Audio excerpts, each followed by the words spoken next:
I'm Ryan Huffman, the photo professor. And in my first video, I had talked about the mindful approach to photography. If you haven't watched that first video, you might want to go back and check that out because it'll help you understand this video just a little bit more. Most beginners in photography, they're not confused because photography is really difficult, even though it seems like it sometimes.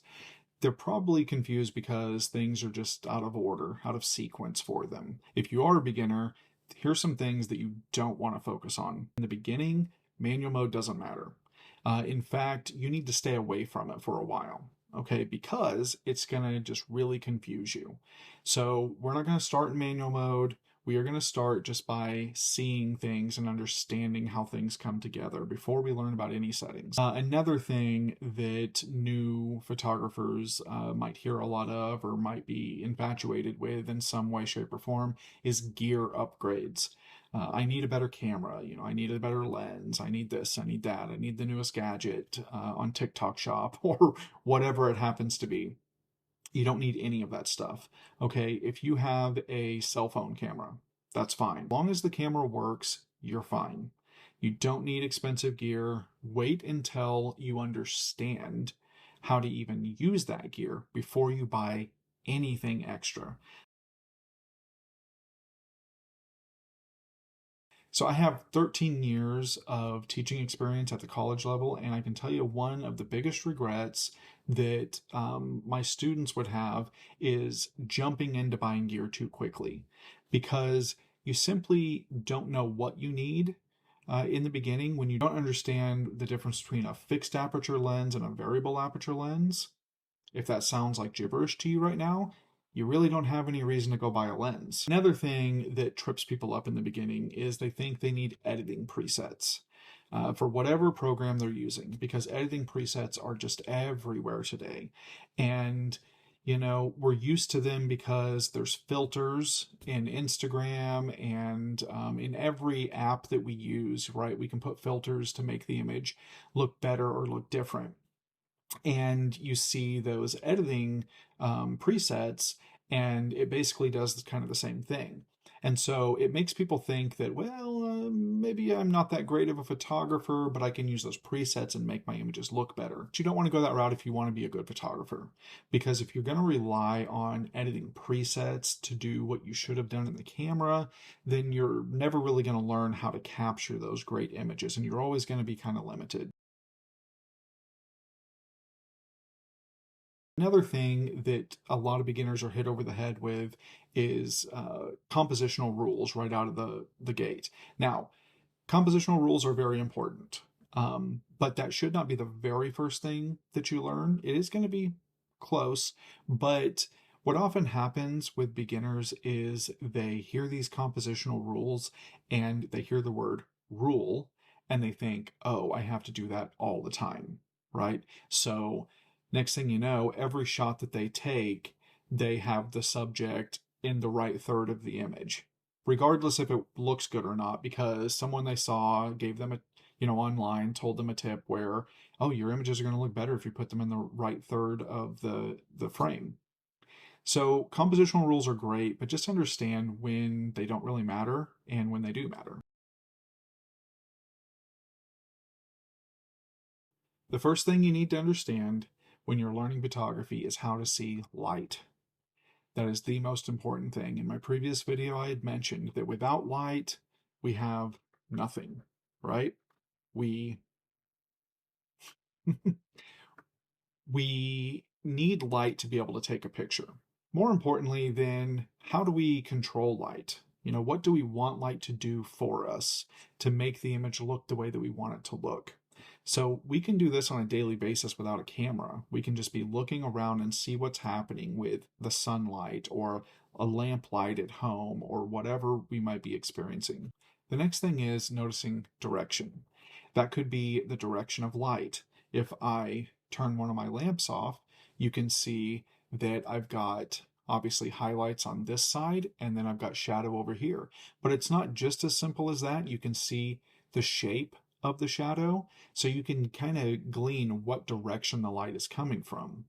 When you're outside, we're looking, obviously, the sun is our main light source. And so it gets a little bit trickier sometimes because right now in here, I have lights that I can control and I can shape the light the way that I want to. But obviously, I can't really control the sun a whole lot.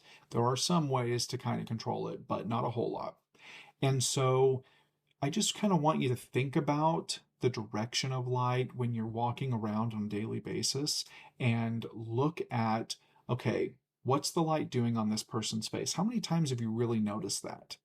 You're talking to someone and you're thinking about what you're going to say next, or you're thinking about what they're saying, or whatever it happens to be, but you never think to just look at where's the light hitting their face.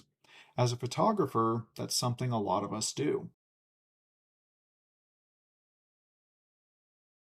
The next thing is noticing shadows. Where are the shadows falling? So right now you can see that I've got some shadows underneath my chin because my lights are up above and my jawline is creating a hard edge where the light can't reach down to my neckline. The mindful approach to photography means kind of just being aware, just in general. Um, Slowing down and thinking about, where is something and why is it there, and how much light's hitting it. Would this, if I moved this here, would that make a better composition? Just generally kind of being a little bit more aware of your surroundings and what that would look like in an image. I just want you to know that if you can't see the light, your settings aren't going to fix it, because you have no idea what to do to your settings to make the image look better. So you have to start with seeing the light and the shadow and just being aware of your surroundings. What does that mean, exposure as a choice? Well, that means that when you're looking at a certain scene that you're thinking about capturing a photograph of, you need to kind of break it down and be able to understand, okay, what do I want to place emphasis on? If it's a person, let's say, and let's say that there's a beautiful sunset in the background, and you put them in front of that sunset, right? You have the sunset on their back. Well, you're going to see the sunset really well, but there probably isn't going to be a whole lot of light on the front of that person because the only source of light you have in that situation is the sun and it's behind them. So you take the shot and maybe the sunset looks perfect, but the person is basically a silhouette. They're so dark that all you see is their outline. So understanding, what do we want to expose for? When you are ready to start changing your exposure, you're going to just work with one variable at a time. You're not going to change a bunch of different things. Exposure is not math, okay? It's intention. Some people get really upset or confused when um, they see that like shutter speed is captured in um, fractions of a second. And oh well, I don't understand fractions very well, or I don't understand this. None of that matters. You don't have to understand fractions super well to understand how to use shutter speed. So it's more about intention than it is about the technical aspect of the numbers. I'm going to help you with identifying the subject. This is something people really struggle with in the beginning also, is just trying to figure out, like, I see, especially like a nature scene. This looks really pretty. This creek, has water running through, and there's all these beautiful trees and the foliage and everything. But what's the main subject? If you just take a picture of a scene and you have no idea what the main subject is, then most people aren't going to really care. They're going to look at it and not have anything to really look at, and they're just not going to stick with it. So identifying a subject is very important. When we talk about the rules of composition, too many people get stuck on the word rule. Rules of composition does not mean that you have to do this exact thing all the time, right? They really should be called the guidelines of composition.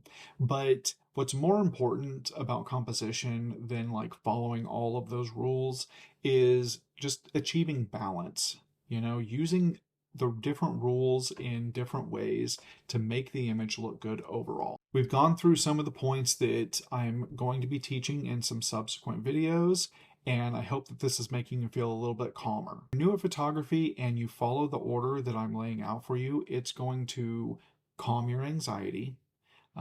Whether that is extreme anxiety or you just have some nervousness or some anger or some frustration about not being able to figure out photography, hopefully this will help calm that down. If you learn photography in a sequence instead of random, everything is going to be easier for you. I've been building some tools and some resources about this idea of structured and mindful photography that I'll share with you as we go that'll help you out. Until the next video, I appreciate you watching, and next time we will start getting into some of those steps that I mentioned in this video. Thanks again. If you like what you see, please subscribe and stay on top of the new videos as they come out.